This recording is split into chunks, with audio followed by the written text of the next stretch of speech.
عید کا دن تھا، صحابہ نے قربانیاں کرنے میں پہل کر لی۔ ابھی حضور کی قربانیاں کھڑی ہیں۔ عید کے دن شوق ہوتا نا ہر بندے کو، سب سے پہلے میں جانور ذبح کروں، تو انہوں نے قربانیاں کرنے میں پہل کر لی۔ یا یہ کہ یوم شک کا روزہ رکھا، شعبان المعظم کے 29 دن گزارنے کے بعد چاند دیکھا جائے، اگر چاند نظر آ گیا تو اچھی بات، نہیں تو 30 دن شعبان کے پورے کر کے رمضان کا آغاز کیا جائے۔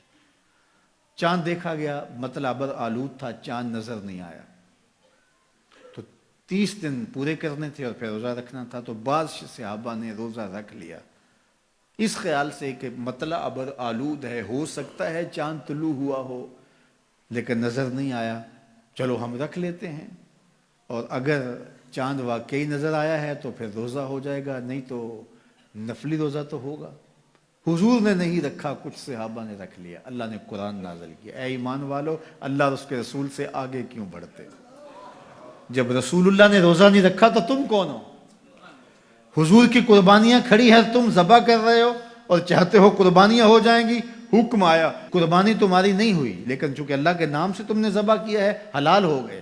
یہ جلد بازی کا گوشت ہے جو تم کھا تو سکتے ہو لیکن قربانیاں نہیں ہوئی، دوبارہ لو اور ذبح کرو، اس لیے کہ تم نے رسول سے پہل کی ہے۔ یہ تمہارے روزے نہیں ہوئے اس لیے کہ تم نے رسول سے تقدم اختیار کیا۔ ایمان والو میرے نبی سے آگے نہ بڑھو۔ اب انہوں نے روزہ رکھ لیا تھا، کس لیے رکھا تھا؟ اللہ کی رضا نصیب ہو، اس لیے رکھا تھا نا۔ جلدی جلدی جانور ذبح کر لیے تھے اس لیے کہ اللہ راضی ہو جائے، حالانکہ ان کے حاشیۂ خیال میں بھی نہیں تھا کہ ہم حضور سے کوئی پہل کرنے کی کوشش کر رہے ہیں۔ یہ اتفاقاً ہو گیا، شوق تھا کہ اللہ کے حضور قربانیاں پیش کر دیں اور اس میں جلدی ہو گئی۔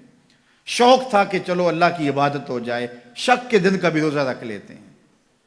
حضور سے کوئی نہ مقابلہ تھا نہ حضور سے جلدی کا ذہن تھا، لیکن اللہ نے کہا اگرچہ اتفاقاً ہوا ہے لیکن ہوا تو حضور سے پہلے ہے، لہٰذا میں اس کو گوارا نہیں کرتا۔ یہ تمہاری عبادت ہی نہیں ہے، تمہارا گوشت جلد بازی کا گوشت ہے، کھا سکتے ہو لیکن قربانی تمہیں دوبارہ کرنا ہوگی اس لیے کہ تم نے میرے رسول سے پہل کی۔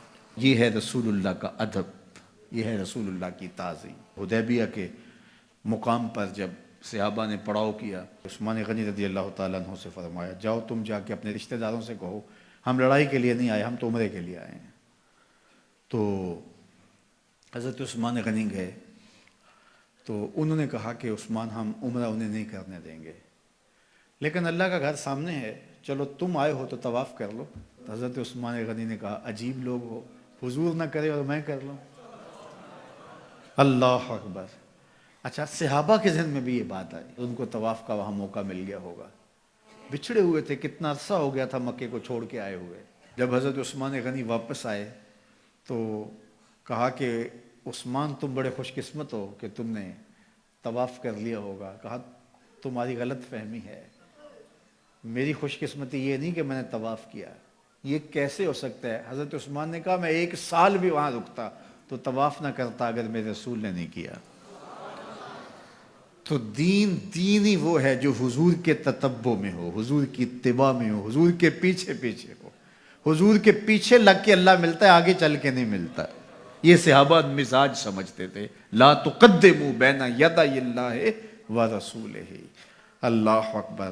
اس لیے خدا تک پہنچنے کا راستہ ہی یہی ہے، بخدا خدا کا یہی ہے در، نہیں اور کوئی مفر مکر، جو وہاں ہو یہیں آ کے ہو، جو یہاں نہیں وہ وہاں نہیں۔